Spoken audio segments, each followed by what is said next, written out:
ieu pangalaman anu rek dicaritakeun ku kuring. Ngaran kuring anu katelah Roni. Alamat di Jalan Madesa, Caringin, Bandung. Hiji kajadian nu kaalaman ku kuring jeung nu jadi emang. Bahasa bibi kuring ngalahirkeun. Dina hiji poe kuring ditelepon ku salah saurang emang. Ari imahna eta emang kuring teh di daerah Jatayu. Nya lamun ukuran jarak mah tepati jauh teuing ari ti Caringin ka Jatayu mah. Lamun emang kuring nelepon, pasti we aya hal penting anu rek ditepikeun ka kuring. Emang kuring anu di Jatayu kawilang emang anu pangdeuketna jeung kuring. Kuring geus ngarasa asa kakolot sorangan. Soalna emang kuring nu ieu mah bageurna ka kuring oge siga ka anakna sorangan. Jadi cohagna kuring teu era menta ka emang anu di Jatayu mah. Sarua deui pamajikan emang, nya bibi kuringna oge nyaaheun pisan ka kuring. Matak lamun emang jeung bibi aya nanaon, kuring geus tara kaleke deui.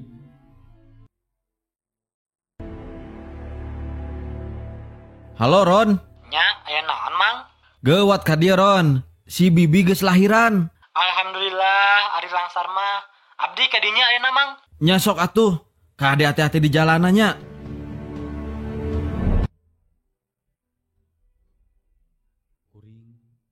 Guragiru maksud init ka Jatayu ka imahna emang. Ngerasa atoh oge kuring. Ngadenge bibi geus ngajuru bari jeung langsar. Nalahan bibi jeung budakna oge sehat. Kuring geus hayang gera-gera we ningali budak emang.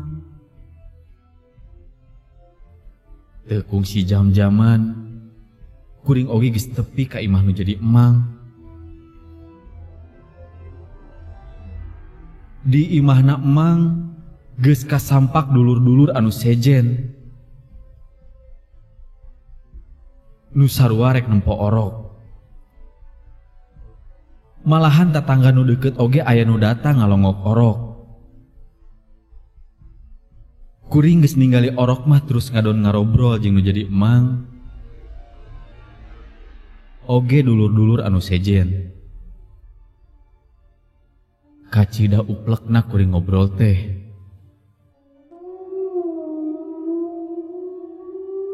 Waktu oge teu karasa nyerelekna. Harita kaayaan geus aya kana jam 10 peuting.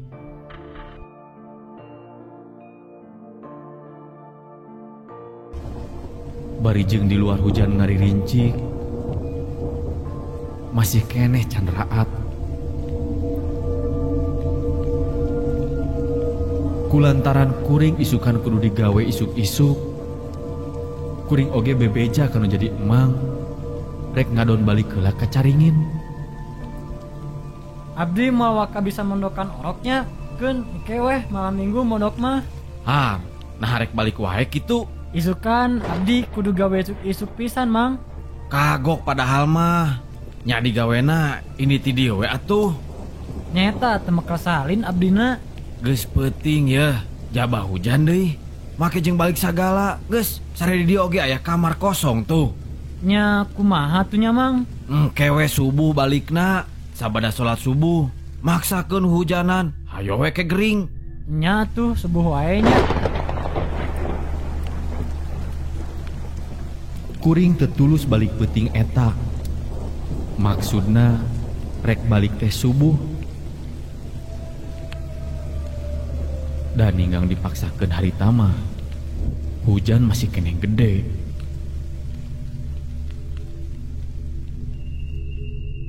Ari kitu mah balikna subuh. sugan hujana geus raat. Da kaburu keneh samemeh ka pagawean, ngadon ka imah heula keur disalin. Pasti we, lamun maksakeun kudu balik harita keneh mah, kuring kudu rancucut kahujanan. Lantaran basah indit, kuring teu mawa jas hujan. Kuring ngadon gogoleran di tengah imah. Dititah sare di kamar oge teu daek. Pamikir, lamun sare di kamar, bisi katibraan teuing, hayo ke hudang teh kaberangan. Malah anu ngagaloler di tengah imah, lain kuring hungkul. Tapi emang jeung dulur kuring anu ti lembur oge ngadon ngagoler di tengah imah. Bari nungguan datangna tunduh,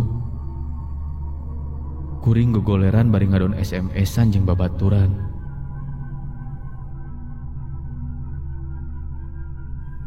Waktu beuki nyedek ka peuting, tapi napi tunduheun can datang.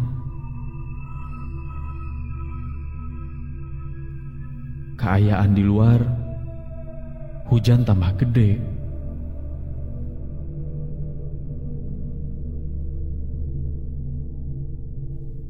Tara-tara tisasari peuting eta mah di imah emang teh karasa jadi semu geueuman. Padahal lain kakarek harita kuring ngadon sare ngendong di imah emang teh. Nah, ninggali kana jam biasa peuting ieu mah mah. Waktu teh geus aya jam 1. Can sare geuning. Sugan teh geus peureum ti tadi. Enya, panon Sing mah horeng. peureum tapi teu sare mang. Kajadian sarupa kitu teh lain ngan ukur kuring sorangan. Hal di luar hujan. Sarua mang Tapi oge jadi emang teu jeung dulur kuring oge sarua can bari sasare. Kade poho barudak. Engke peuting urang ngamimitian latihan. Geus meujeuhna mararaneh apal kanu hal-hal mistik. Sumuhun Pak, abdi sareng barudak anu sanes, tos siap-siap. Alus atuh. Kade deui ulah telat datangna. Supaya latihan pas kana waktu anu geus ditangtukeun. Mangga Pak, diestokeun pisan ku abi. Nah nya, eta awewe teh anu make baju beureum nu katinggal ku abi di ruang kelas. Manehna teh ngajak seuri ka abi. Tah, eta teh tandana bogoheun ka maneh. Kumaha sia tah mun kitu? Ah, si bapak mah nih nyingsieunan.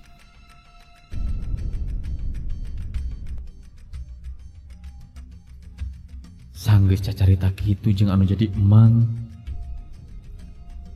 kuring langsung jarempe.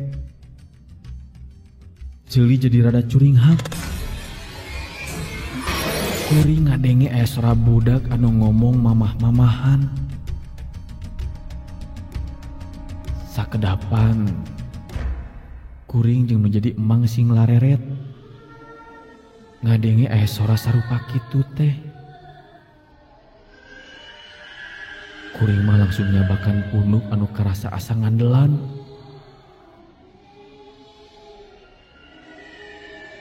Sora anu nyalukan nyebut-nyebut mamah, beuki kadenge atra, beuki ngadeuketan. Mimiti kadenge mah sora ti anu anggang. Malahan mimiti mah disangka budak tatangga anu lilir tina sare, terus neangan indungna. Sora budak anu mamah-mamahan. Kadenge ayeuna mah bari ceurik sagala. Ceurikna bangun anu aya kanyeri anu dirasakeun. Kadenge eta sora teh ayeuna mah di palebah lawang panto. Lain ngan ukur sora budak anu cerik mamah-mamahan. ayeuna mah kadenge aya sora anu keketrok kana panto imah. Kuring jeung menjadi emang can wani muka eta panto. Malah mah kuring papadon ka emang supaya hati-hati lamun rek muka panto. Bisi bangsat panto ulah waka langsung dibuka. Tapi mun bisa mah toong heula tina kaca. Mang kuring keketayepan ngadeukeutan kaca anu aya di sabeuleheun lawang panto. Sanggeus kitu lalaunan mang kuring melengekeun hordeng. Barang hordeng dipelengekeun. Katinggali awak mang jadi siga anu leper manggih kareuwas. Kuring langsung ngadeuketan nyampeurkeun ka emang anu keur nangtung bari ngadegdeg. Sanggeus deukeut pangangguran kuring oge ninggali kasaluareun imah tina kaca. Barang mereka tinggali. Kuring oge jadi ruas pacampur sieun. Di luar katinggali aya saurang budak. Anu katinggalina ku kuring mah sirah eta budak teh hancur. Awakna eta budak baloboran pinuh ku getih. Ningali aya nu kitu di luar mah awak kuring oge jadi ngadegdeg. Kuring jeung mang oge mundur ngajauhan eta lawang panto. Bari terus dariuk di tengah imah. Sora budak ceurik can keneh eureun. Bari terus siga anu menta tulung. Eta budak anu terus ceurik teh menta tulung. Bari jeung diselang ku ngetrokan panto imah. Kaayaan di tengah imah oge mugi karasa keueuna. Geus mah hujan can raat. Nambahan kasieun puting eta. Di luar oge sora eta budak masih terus kadenge ku kuring jeung menjadi emang. Kulantaran sieun aya kajadian anu leuwih pikasieunun. Kuring ngahudangkeun dulur anu sejen. Malah teu poho ngahudangkeun nini nu kaparangan monok di imah emang. Sugan we ari kolot mah geus loba pangalamanana. Apal kana panjinglar makhluk serupa kitu. Yang dikuring oge sanggeus hudang. Mana terus gegerenyeman babacaan mapatkeun jampe panjinglar. Nu are di imah oge kabeh jadi babacaan. Sangkan eta juri budak anu aya di saluaran imah teh ingkah. Tapi bener aya paedahna tina usaha nini kuring. Eta budak anu ceurik kadenge sorana siga ngajauhan. Sorana mimiti ngalaunan. Nu akhirna teu kadenge deui.